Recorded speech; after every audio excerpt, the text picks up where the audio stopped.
Hi, friends. Happy summer. As you may have noticed, I've taken a bit of time off from the podcast and I'm learning just to recharge, right? We all need a little bit of a summer break. But this reminds me of 2020. You might remember that Ed Sheeran went on a music hiatus, and I was channeling Ed Sheeran because he took this break and he said he promised to be back when the time is right, and he's lived a little more to actually have something to write about. Those were his exact words. And look at him now. He's enjoyed his life for a bit with that break and found other things to write about as he became a newlywed and a new dad. And boom, 3 years later, we got a new album, Subtract. So it turns out even our favorite musicians need to take breaks. And I'm trying to manage the guilt that I feel from taking a break. And as long as you're here listening and giving me this grace, you're helping me do that. So thank you so much. Now, when I say I was recharging, that means I had been falling down daily TikTok rabbit holes and consuming lots of content rather than creating it, which is fine, but I must have been living under a rock because one of those rabbit holes led me to discover comedian Matt Rife. I thought Matt Rife was this new up-and-coming comedian. I was sorely mistaken. He is this huge star with millions of followers on Instagram and TikTok. He was just in a commercial with Ashton Kutcher and Mila Kunis. And in fact, the day I learned about Matt Rife and I discovered him, I was like, this guy's pretty funny. Maybe I can go see him, see his show at like a local comedy club or something small and intimate, because I didn't think he was huge yet. But no, I went on his website, and the same day that I discovered him, his nationwide tour went on sale, and he pulled a Taylor Swift because he literally broke Ticketmaster. He crashed the site. It was a whole debacle on Twitter. So if you don't know Matt Rife, maybe you also live under a rock like I did. He's a 27-year-old comedian from Ohio who has been doing stand-up since he was 15, but he got his big break as a recurring member of Nick Cannon's MTV show Wild 'N Out back in 2015. And yeah, maybe that's why I missed out, because I have not been watching Wild 'N Out. He also had a short stint co-hosting MTV's reboot of TRL. So we love TRL around here, so it makes sense that we like Matt Rife too. But these days, he's absolutely blown up on TikTok. He's constantly sharing posts from his stand-up act, and all of them get millions of views, and he has over 14 million followers. So, you know how when you go see a comedian that the front row is a really bold choice? You're very likely to get picked on. Well, from what I gather, if you don't know Matt Rife, he's known for interacting with his audience, and he'll ask them questions and he riffs off of everything that they say. And he just has the best comebacks, the best commentary, and he is one of the most quick-witted comedians that I've ever seen. And I think this approach and how he does comedy is one of the main reasons for his success and why he's taken off, because it's hard to be a comedian right now. But with the way he does his show, the act writes itself and the audience ends up having the best time. It's just a different type of comedy experience. And this made me think about social media and how much better it is when you involve your audience. And Matt Rife is a master at this. He's always asking questions, listening, responding, and adapting his act in real time. It's really fun to watch. And I always say engagement and conversation starts with an invitation. And a lot of brands just talk at their audience, forgetting to proactively call for that engagement. And on a similar note, some comedians may come and do their rehearsed act and walk off stage. But that's not how Matt Rife runs things. And looking to your audience to shape your content and participate in it is really what creates community. There's a difference between just having an audience and truly having an engaged community. The latter is more important, and quantity has little value if there's no engagement. So it's not about having the most followers or the biggest audience, is how many of those people are actually engaged. Now, I realize that, especially for comedians, as your audience gets bigger and bigger and you have millions of fans like Matt Rife does, it's unrealistic to engage with everyone in the crowd and to make each and every person feel seen, heard, and included. So, to that, I'd say it's still all about creating unique moments. Moments that could have happened only at that show. Something unique that gives your audience something to bond over and feel a strong sense of community amongst themselves, among the people in that room. This is also why Taylor Swift's surprise songs on her Eras tour are so special.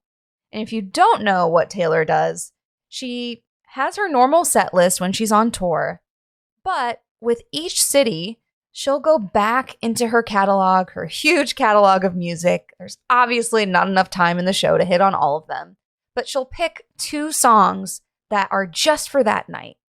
And it's something only those concert goers can share. It's a crowd of thousands of people, but you feel like you have something that's yours together. It's just for that night.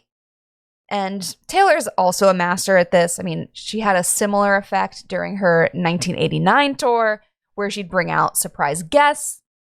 I saw her in Miami and she brought out Mr. 305 himself, Pitbull, but also Dwayne Wade, of Miami legend, and of course, Latin music icon Ricky Martin. And it was just so perfectly Miami, and it was our night to remember. That was our unique moment. So how can you create more moments and interactions on social media and off social media, right? Still surprising and delight. We can get out of this social media bubble as well. But it's been interesting to see how brands are doing this on social media, especially with the launch of Threads.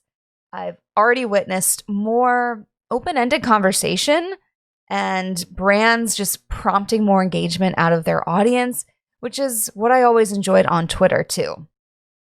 In a previous episode of Making the Brand, you've heard me talk about this concept called see and choose content. So aside from just asking your audience an open-ended question, see and choose content is where you prompt them to see and choose a response. So these are tactics like this or that, or multiple choice and polls, fun would you rather scenarios, or fill in the blank. These are an easy vehicle to involve people in your audience and get them talking. But there's another tactic I see brands do, and they do it poorly, most of them. And I'm here to help make it better. And this is going to be some tough love because I know these content ideas come from the right place and with the right intention, but the execution is all wrong and we have a little bit of work to do. And it's so wrong that it actually becomes a detriment to your brand, and I'll explain why. The tactic I'm talking about is social media spotlights. You know these, you've seen them, where a brand will spotlight a customer or an employee or some type of partner that they've worked with. And, you know, they're doing a great thing by making it about their audience in some way. So don't get me wrong, this is exactly the idea that I'm advocating for and what Matt Rife does flawlessly. He puts the spotlight on his audience sitting in a crowd and makes them part of his show. And I firmly believe your audience should be part of your feed and part of your communications. The difference is when Matt Rife spotlights his fans, he makes it interesting. He makes it funny, he asks the right questions, and he's able to pull important details out of his fans that aid in his act and his storytelling and his performance. Whereas brands, they're often spotlighting their people just to check a box, to say we posted a spotlight or to showcase one of your audience members. And you have to give the spotlight depth and value. Otherwise, it's going to be ignored. And I hate to break it to you, but most fun facts aren't fun facts at all. They're just clutter, and they're certainly not stories that are interesting. So, quite frankly, Your audience doesn't care if one of your customers' favorite food is pizza or if your employee has been with you for 2 years. We see content like this all the time and it pains me. That person is more interesting than you're giving them credit for. Instead, tell us something good. And you do this by digging deeper and sharing stories that make your audience feel something. I know that sounds cliche, but we're still seeing this content out there. Your content needs to make people feel something. So you should ask this with every story you attempt to tell. Say, when I share this spotlight, what are the emotions my audience may feel? And if you can't name them, you probably need to ask better questions to pull out those details, those interesting details. And while his act can get a bit rowdy, this is exactly what Matt Rife does, and we all can't look away. He makes it fun and interesting. There's so much content out there, and we all need to cut through the noise. It's an uphill battle. Attention is scarce, and boring your followers with lukewarm content will tank your engagement. They'll start tuning you out. And ask yourself, if you're bored reading it, you can bet your audience is too, and they're not paying attention. So in the spirit of Matt Rife and his hilarity, share more content aimed to make us laugh or smile, but also cry, reflect, and feel. That's the goal, and that's when you're creating something with impact. I can't wait to see what you create next. Today's episode is brought to you by Vinyl. Vinyl reimagines how you discover new music. It's a vinyl record membership club that syncs with your Spotify, so you can get new, curated records sent straight to your door. Each month, you'll look forward to unboxing 3 new records to add to your collection. Finally, music lovers like you can learn about and remember new artists in a meaningful way. Head to vinyl.org to update your music profile and set the vibe for your first box. That's Vinyl, VNYL.org. If you're a fan of this podcast, be sure to subscribe, or better yet, leave a review. For marketing wisdom with a pop culture twist sent straight to your inbox, sign up for my newsletter at briannefleming.com/newsletter, or find me on Twitter at Brianne2K. As always, thanks for listening.